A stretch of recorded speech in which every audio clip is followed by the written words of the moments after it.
Hello বন্ধুরা, কেমন আছো? আশা করি ভালো আছো। আমিও ভালো আছি।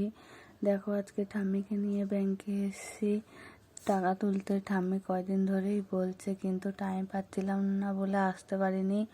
তো আজকে টাইম পেয়েছি তাই আসলাম। এসে দেখি এত ভিড়।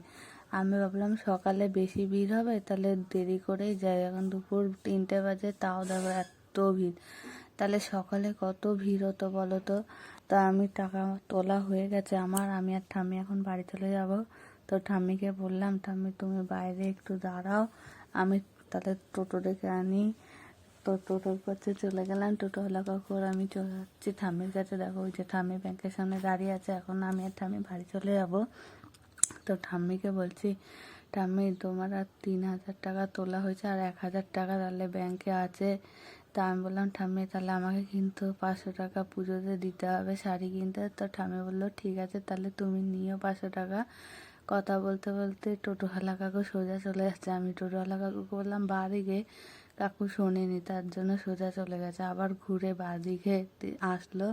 তো দেখো, এই যে আমাদের বাড়ির সামনে এই পুকুরটা, কারা কারা পুকুরে চান করতে ভালোবাসো আমাকে কমেন্ট করে জানিও। আমার তো পুকুরে চান করতে ভালো লাগে, কিন্তু আমি তো সাঁতার কাটতে জানি না, এর জন্য করতে পারি না। তো দেখো, কথা বলতে বলতে আমি আর ঠাম্মি বাড়ি চলে এসে এখন দেখি কটা বাজে, কারণ গেছিলাম 3টের সময়। এর জন্য এখন বাজে বেলা 5টা। অনেকটা বেলা হয়ে গেছে। আমি দুপুরে খেয়ে যাইনি, এখন হাত পা ধুয়ে নিই, ধুয়ে তারপরে খাবো। আমার ভিডিওটা ভালো লেগে থাকলে লাইক, কমেন্ট, শেয়ার করো। টাটা।